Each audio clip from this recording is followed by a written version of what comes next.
Me rastin e 7 prillit ditës botërore të shëndetësisë, Kanita Ramadani nga Sekretariati i Shëndetësisë pranë Bashkimit Demokratik për Integrim në një konferencë për media ka ngritur shqetësimin për gjendjen në sistemin shëndetësor në vend, duke theksuar se ai përballet me probleme serioze menaxhimi.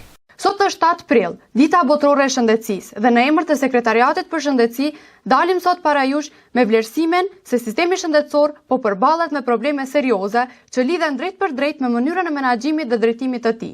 Së pari, drejtimi i sektorit është në duart të një ministri jo kompetent, pa përvojë reale në sistemin shëndetësor, as nga brenda si profesionist dhe as nga perspektiva e përdorruesit të shërbimeve publike.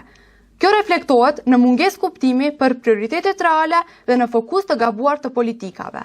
Ministri në vend që të adresoj problemet bazë të sistemet, është përqendruar në promovimin e projekteve të nisura nga qeveria e kaluar dhe detyrave partijake të VMRO-DPMN-s.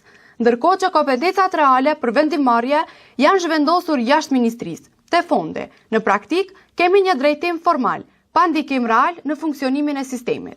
Në këtë kontekst, promovimi i projekteve si telemjekësia në kushte ku shërbimet bazë përballen me mungesa serioze tregon mungesë orientimi dhe shkëputje nga realiteti në terren. Së dyti, zhvillimet në fondin e sigurimit shëndetësor kanë përkecuar balance institucionale, heqja e bashkëdrejtorit i cili siguronte një nivel të domosdoshëm përfaqësimi dhe përfshirje në vendimarrje, ka çuar në monopolizim të plotë të institucionit.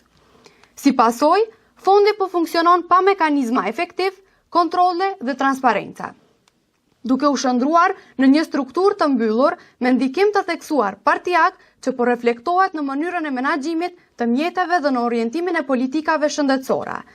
Së treti, largimi i drejtorave organizativ ka dobësuar mekanizmat e brendshëm të menaxhimit dhe ka rikthyer praktika përjashtuese në funksionimin e institucioneve shëndetësore.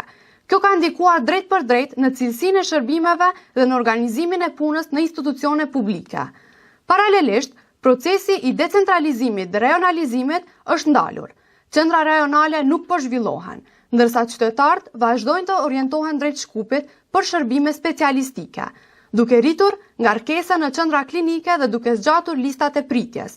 Në këtë situatë janë disa pasoja: pritje të gjatë për shërbime, rritje e pakënaqësisë së qytetarëve, rritja e shpenzimeve, mungesa e barnave, largimi i kuadrit profesional dhe rritja e varësisë nga sektori privat. Këto zhvillime tregojnë mungesë të një qasje të qëndrueshme dhe të bazuar te ekspertizë. Sistemet shëndetësore kërkojnë drejtime profesionale, institucione funksionale dhe politika të bazuara në nevoja reale të qytetarëve. Urime dita botërore e shëndetësisë.